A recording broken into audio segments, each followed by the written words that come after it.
Əhməd bəy, hoş gəlibsiz, sabah gəlibsiz. Söhbət nədən gedir, nə məsələdir, Azərqazda nə baş verir? Deməli, əvvəla minnətdarlığımı bildirirəm ki, dəvət eləmisiniz. Çünki mən bilirəm ki, siz o çətinə düşənlərin əsas dayaq yerisiniz və Gücümüz çatan qədər. insanlar sizə yaxınlaşırlar.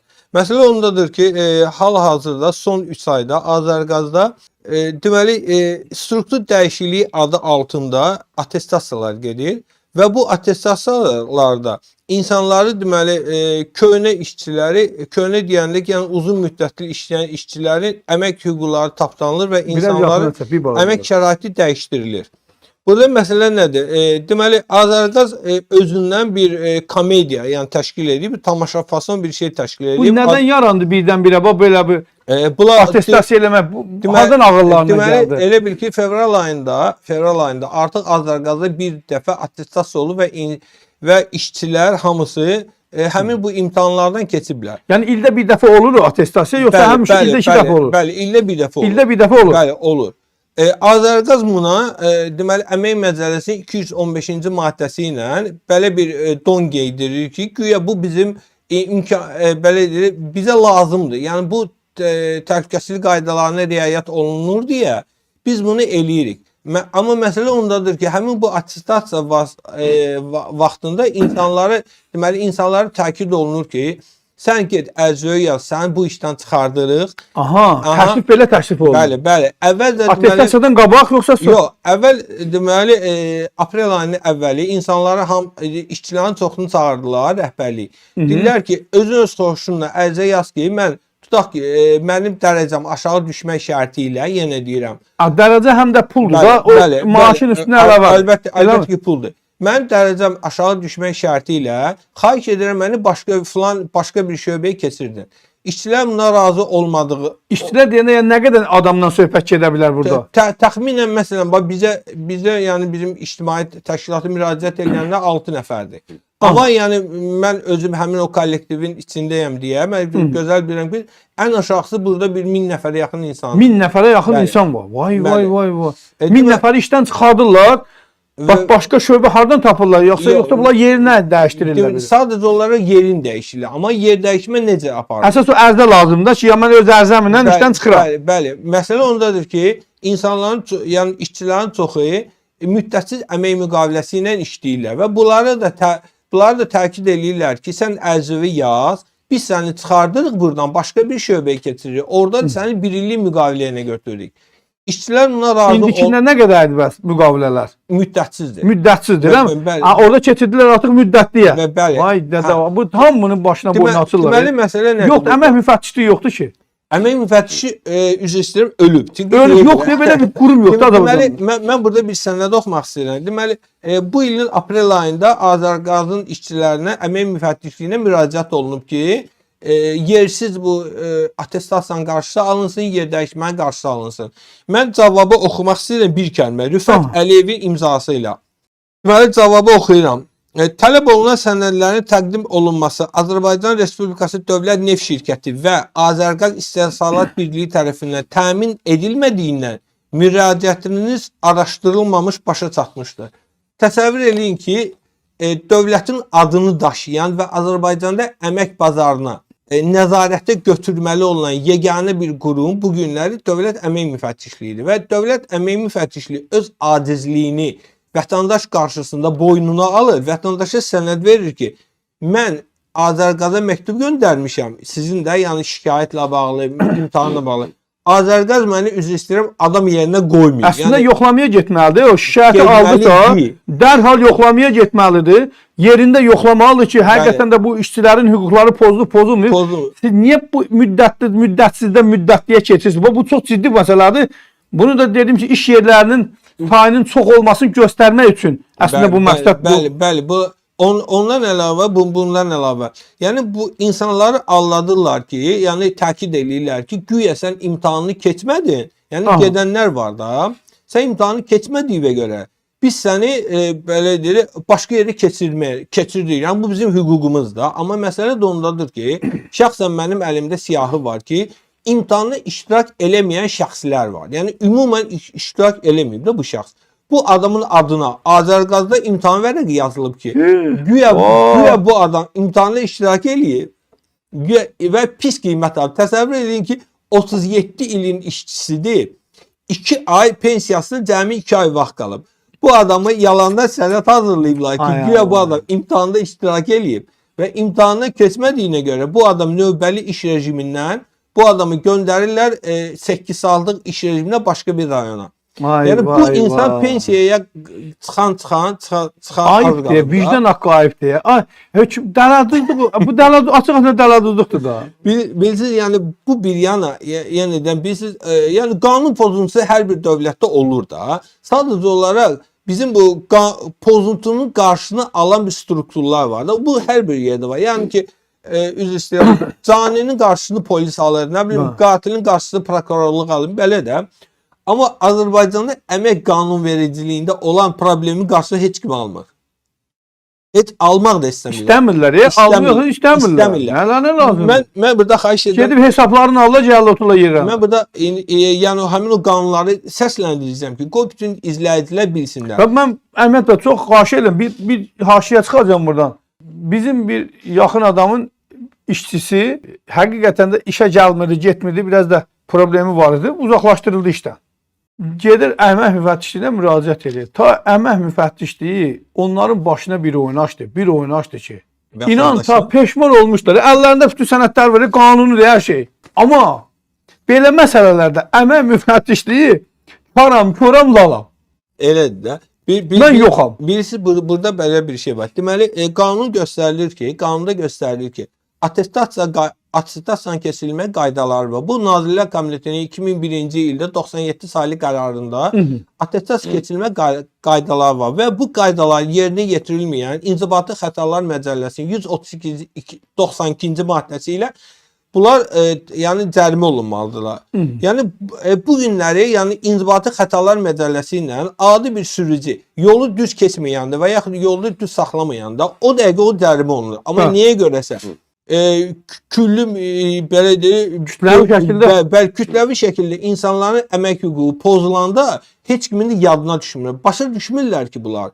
Bunlar başa düşmür ki bu günləri həmin o hüququ pozulan şəxs 2 gündən sonra bizdə küçədə olacaq o şəxs. Yəni o insanlar etiraz aksiyası keçirə bilərlər, o insanlar gedərlər başqa təşkilatlara müraciət eləyərlər. Onlar bilirlər ki, bizim cəmaatda o şey yoxdur, ona görə rahatlar, problem yoxdur. Yox, məsələ onlar bilirsiniz, bizim cəmaatda siyasi mövqe yoxdur. Düz, yəni hər hansı burada siyasət yoxdur ki, siyasi mövqe qoyur. Hökumətə gəlmir ki, etiraz eləməlidir ki, qardaş, mənim kütləvi şəkildə 1000 nəfər adamı çıxardılar, düzdürmü? 1000 nəfər çıxmalıdır Azərqazın qabağına. Və etiraz eləməlidir. Bunun siyasətə nə daxlı var ki? Bizdə o məmurlar bilir ki, siyasi mövqe olmadığına görə insanlar siyasətə görə küçəyə çıxmayacaq. Bunu qoyduq qırağa. Sadəcə olaraq bu günlər insanları məcbur eləyirlər ki, bunlar insanlar çörəyə görə küçəyə çıxsınlar. Onu da bilirlər ki, çıxmayacaqlar. Yox, eləyəcəklər. Eləməyəcəklər. Valla mən sizinlə mübahisə edirəm, özdə məşq gələrəm, eləməzlər. Orada 1000 yox, Azərqazdan 5000 adam çıxarsınlar, həmin adamlar əgər çıxıb başlarını sağ-başaq rahat şəkildə yeyib evlərində yeyib yatmasalar mənə nədirsiz deyil. Etiraz eləməyəcək. Məsələn, bu günləri həmin o şəxslərdən artıq bir neçəsi deməli Həmkarlar İttifaqına, yəni Azərqazın Həmkarlar İttifaqına müraciət ediblər ki, biz həmkarlardan çıxırıq.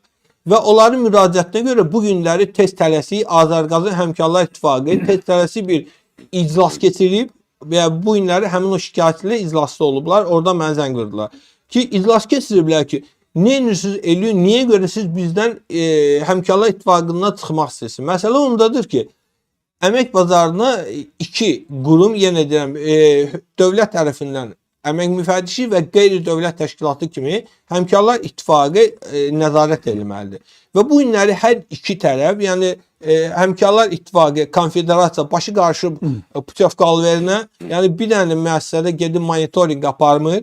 Dövlət əmək müfəttişi heç nə. Onlar ümumən üzr istəyirəm, o altına yumurta yığmış toyuq kimi oturublar idarədə. Küt yatıblar. Hə, oturublar idarədə, idarədən bayıra da çıxmırlar. Müraciət eləyənlər, yəni deyirəm, baxın, o vətəndaşa, dövlət strukturunun vətəndaşa verdiyi, yəni deyirəm, acizyanı bir cavab deyə bu ki, mən müraciət eləmişəm başqa bir quruma. Onlar bizi saymadığına görə, bizi cavab vermədiyinə, ay vətəndaş, nə bilim. Bəs sən nədən ötürürsən onda?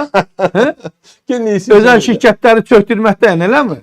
İndi bax belədir də. Mən burada üzümü həmin o Azərqazı işçilərinə tutmaq istəyirəm ki, sizin əgər hər hansı bir imtahanla sizi təkid edirlər, sizə ayaq basırlarsa ki, gəlin müqaviləni dəyişin, eləməyin. Çünki niyə görə? Yenə deyirəm, İmtahan prosesi, Azərqaza qədər imtahan prosesi Nazirlər Komitetinin qərarının əsası verilən qərarına görə legitim sayılmır. Yəni bu qayda pozğunluğu olduğuna görə Mülki Məcəllənin 137-ci maddəsinin 1-ci bəndinə əsasən etibarsız sayılır. Orada göstərilir ki, qanun pozuntusu ilə aparılan bütün müqavilələr etibarsız sayılır. Və bu günləri əgər sizə Azərqazın işçilərini kimsə rəhbərlik tərəfindən deyirsə ki, yox sən üzrə pis cavab vermirsən və yaxud cavab verməmisən və o insan özünə arxayındırsa, onlar müraciət eləsinlər Azərqaza ki, imtahanın əgər həqiqətən imtahan qanunudursa, imtahanın protokolunu alsınlar oradan. Vermirlər axı Əhməd bəy, heç nə vermirlər. Şikayət eləyəcək qurum yoxdur deyə vətəndaşın haqqını çox rahat şəkildə tapdalayırlar. Tapdalı vətəndaşın yeganə yolu qalır məhkəmə. Nə məhkəməyə verir ki, məhkəmə də onun xeyrinə qərar verir də. Yox, məhkəmələrdə son vaxtlarda verilən mən qərarlara baxım, dəhşətə gəlirəm, mən. Mən elə deməzdim, son yenə deyirəm 6 ay ərzində məhkəmə Azərqazın ziyanına deməli 2 iş çıxardı, ali məhkəmədə çıxardı və 2 nəfər Qarabağ əlili o Qarabağ əlili olduğuna görə bəlkə onlar yerdə qalan cəmaət ola bilər. Baxın, bu təhdidin əslində niyə bunlar təhdid eləyirlər və cəmaətin qorxma səbəbi var. Cəmaət durduq yerdə qorxmur. Bəzən qınayıram, mən də qınayıram ki, eləyin, mübarizə aparın, onu eləyin, bunu, amma vətəndaş Azərqazda işləyir 600-650 manat maaş alır. Yəni bəziləri 1000 manat alır, 1500 manat alır, nə? Ən azı evə çörək aparmağa bir pul var. Bəli. Və bunun alternativ iş yeri yoxdur. O bilir ki, sabah desələr bura müqaviləni imzala, ərzəni yaz, daha doğrusu işdən çıx. Bu çıxmasa, bunun üzrə bir nəfər, o yanından bir şərəfsiz tapacaqlar, bir ləyaqətsiz tapacaqlar. Gəlib o üzrə duracaq. Onu orada 70 ilə, nə ilənsə bir şeylə çıxardacaqlar. Çıxardandan sonra bu qalacaq küçədə. İş axtarınca, tapınca, arvad, uşaq hamı qalacaq aç. Yəni, bir deyək ki, yuxarı tüpürür, bu aşağı tüpürür saqqal. Qalıb ortalıqda vətəndaş. Bilmir ki, neynəs, həmən alternativ iş yeri olsa, qazda el elədir, deyək, qardaş, bir sən nə var? Sən işud istəmirəm, xoş getdi. Ki, falan zavodda girib işləyərəm, nə nağdır? Rahat şəkildə gedib zavodda işləyər, bu idarə müdürləri də vətəndaşa hüquq eləyə bilməzlər. Bugün alternativsizlik var deyə hüquq eləyirlər, çox rahat şəkildə. İstədikləri o çirkin əməllərini həyata keçirdirlər. Başa məsələ ondadır ki, alternativliyi yaratmaq bizi bir cəmiyyət kimi bizim öz boynumuzdadır. Yəni biz özümüz bunu tələb eləməliyik. Məsələn, mən sizə bir şey deyim. Deməli, Şamaxı rayonunda bir neçə adamı, təxminən 100 nəfərə yaxın adamı dost xidməti müqaviləsini pozdu, yəni yarımçılıq olaraq müqaviləni saxladı. Həmin adamlar işdən çıxartdı, yerindən olan yerinə başqa adamları götürdü və hesabat dövlətə yalanlı hesabat verdi ki, Şamaxı rayonunda yeni iş yerləri. Bu söhbət ondan gedir deyil. Həmin şəxslər, həmin o çıxan şəxslər, yəni deyəm, o lazım yerlərə müraciət edirlər və hazırlaşmışlar ki, Bakıda gəlsinlər, sosial müdafiənin qarşısında aksiya keçirsinlər. Sadəcə həmin o siqnal lazım yerə çatandan sonra həmin adamlar sakitcə gəldilər qulağına ki, falan kəs səsi çıxarma, gəl mən səni işlə təmin eləyirəm. Həmin adamların bir hissəsini, əksər hissəsini qaytarılı yerində işlə təmin elədilər. Yerdə qalan necə oldu bəs? Yerdə qalan sadəcə hüququnu tələb eləmədiyinə görə başını saldarca çıxdı, getdi başqa iş talayacaq. Yenə deyirəm, əgər biz vətəndaş öz şəxsi marağına görə dostunun yanındakı iş yoldaşının şəxsi marağını tapdaladı. Tapdaladı, onun hüququnu tapdaladı o. O müdürlə bu nə fərq var? Burada indi bir qardaşımız qəşəng yazır. Yazır ki, pul verib sürücülük vəsiqəsi alırıq. Pul verib diplom alırıq. Pul verib qiymət yazdırırıq. Pul verib pensiya artırırıq. Pul verib torpaq alırıq. Sonra deyirik ki, ölkədə rüşvət var. Yəni, hər şeyin başlanğıcı mənbə özümüzük. Əlbəttə özümüz. Mənbədən lil su gəlir deyən, sənə yığılan suda lildir, qardaş. Başa düşürəm. Yəni bizim istehsal elədiyimiz var, biz zay məhsul istehsal eləyirik bir xalq olaraq. Ona görə bizim istehsallarımız gözümüzün qabağında nəticəni görürük biz orada. Yox, mən elə demədim. Vüqar müəllim, məsələn, bax sizi özünüzü götürək, düz deyil. Mən azdan çoxdan belə edəm də. Yəni siz əgər özünüz, yəni siz bu günlər rüşvət almısınızsa, sizin buradakı kollektiv də rüşvət almayacaq. Düz deyil. Eyni ilə də siz əgər öz vətəndaş mövqeyinizi çıxıb hardasa bildirirsinizsə, düz deyil. Sizin işçiniz də sizə arxayın olaraq vətəndaş mövqeyini bildirir. Artıq yəni bu günlər bu kollektivdə sizdə 5 nəfər şəxs öz vətəndaş mövqeyini bildirir də və heç nədən də çəkinmir, düz deyil. Və biz bu günlər biz özümüzə deyirik, yəni xalqı günahlandırmaq mən bütövlükdə xalqın hamısından söhbət eləmirəm, amma yəni biz mübarizə aparan insanlar, o ailələr o daxil deyil. Böyük əksəriyyətimiz bir-birimizin haqqını yeməkdən yana növbəyə dururuq. Böyük əksəriyyətimiz. Çox təəssüf ki, bazarda aldadırıq, aldadırıq. Dükanlarda aldadırıq, aldadırıq. İş yerlərində aldadırıq, aldadırıq. Harda aldatmırıq? Məsələn, restoranda aldadırıq, aldadırıq. Kafedə aldadırıq, aldadırıq. Harda? Məktəbdə aldadırıq, universitetdə aldadırıq. Hər yerdə aldadırıq da. Əhməd bəy, niyə biz bunu danmalı deyirik ki? Yox, danmırım. Məsələn, onlar bizi aldadan varsa və biz bu aldanmağı boynumuza alırıqsa, onda siz deyən də razıyam mən. Amma məsələ ondadır ki, deyir, bizi aldadırlarsa və biz aldanırıqsa buna, burada günah bizdədir, yəni bizi aldadanda yox. Üzr istəyirəm, bu təbiət qanunları var və təbiət qanunlarına görə dovşan gəlib canavarı meşədə soruşmur ki, ay canavar, sən niyə görə ət yeyirsən? Çünki bu təbiətin qanunudur. Və bu günlərdə biz əgər kimsə cinayət eləyirsə, hansısa bir qanunu pozursa, biz ona qarşı mübarizə aparmalıyıq. Yəni biz gəlib onu deməməliyik ki, sən niyə görə bunu eləyirsən? Biz hər birimiz onun naturası belədir. Həzrət Əlinin çox gözəl bir kəlamı var, çox gözəl bir sözü var. Deyir ki, əgər məni bir dəfə aldatdılarsa, Allah şeytana lənət eləsin. İkinci dəfə məni aldatdısa, eyni adam. Allah o adama lənət eləsin. Üçüncü dəfə məni aldadısa, Allah mənə lənət eləsin. Yəni bizim hər birimiz bu prinsipinə eləməliyik, baxmalıyıq, yanaşmalıyıq hadisələrə. Əgər biz 3 dəfə aldanırıqsa, Allah bizə lənət eləsin. Niyə? Çünki biz gözümüz görə ki, 2 dəfə bu adam bizi aldadıbdır, 3-cü dəfə yenə aldanırıq. Və haqqımızı istəmirik. Haqqımızı istəmədiksə də əlimizdən haqqımızı alandan sağa getdikcə çoxalır. Mən bu səbəbdən də, yəni mən buradan qısada vaxtınızı almaq istəmirəm. Vətəndaşlara müraciət edirəm ki, aldanmayın. Yenə deyirəm, əgər sizi hansısa bir imtahanla və nə iləsə sizə təkid edilirsə bilin. Yenə deyirəm, Nazirlər Kabinetinin qərarına və Əmək Məcəlləsinin 65-66-cı maddələrinə görə, yəni açıb internetdə oxuyun. Yəni buna görə böyük bir elm lazım deyil. Bu maddələrə görə əgər sizin o imtahan prosesi, yenə deyirəm, mülki məcəlləyə görə də əsaslanaraq imtahan prosesi qeyri-qanuni sayıldığından, yəni siz fikir eləməyin ki, deməyin ki, ha, yox, mən imtahanı yaxşı verməmişəm, müdür deyibsə, mən keçim. Yox, elə deyil. Hüququnuzu qorumaq üçün müraciət eləyin. Yenə deyirəm, Allah'a şükür, Azərbaycanda deyir, o insan olmayan məmurlar da var və öz vəzifəsinə normal yanaşan məmurlar. Layiqincə var, ləyaqətli insanlar da var, əlbəttə var. Hə, ləyaqətli məmurlar da var. Çəkinməyin, hüquqlarınızı qorumaqdan çəkinməyin. Mənim dediyim başqa şeydir. Əhməd bəy, mən deyirəm ki, 1000 nəfərdir. Bu 1000 nəfər aralanarsa bir-birindən, heç nəyə nail olmazlar. Bəli. 1000 nəfər bir yerdə olarlarsa və dövlət də görər ki, rəhbərlik də görər ki, qardaş, orada aşağıda çox ciddi qanun pozuntuları baş verir. Və orada dərhal reaksiya verir onu. Burada bizim insanlar deyəndə ki, şeylər, etiraz elə bilirlər biz deyirik ki, gedin çıxın kütlələri istefa qışqırır və yaxud da gedin polislə, prokurorla onunla savaşın. Yox, qardaş, dil yoluna mübarizə aparmaq üsulları var. Əlbəttə. 1000 nəfər birdən məhkəməyə müraciət eləsin. 1000 nəfər eyni işlə bağlı. Valla inandırım sizə ki, 10 nəfər də eyni vaxtda gəlib eləsə təsir olur. Görün nə baş verəcək bir məhkəmədə. Məhkəmə iflic olacaq. Məcburdur məhkəmə müraciət eləsin rəhbər də müraciət yuxarıya ki, bu dağılır bura. Amma biz onu eləmirik. Mətbuata çıxmırıq. Bizim sosial şəbəkələrə çıxmırıq. Bizim birləşmə psixologiyamız məhkəmələrə getmirik. Şikayət eləmirik. Heç nə eləmirik. Otururuq, gözləyirik. Bura gəlirlər, and olsun Allah. Elə adamlar var ki, deyir ki, bizim belə bir məsələ var. Bunu təcili işıqlandırıcı, çox vacib məsələdir. Deyirəm ki, bu sənin məsələn deyir. Deyirəm ki, çıx efirdən danışdı, belə mənim adım olmasın. Deyirəm, sənin adın olmadı.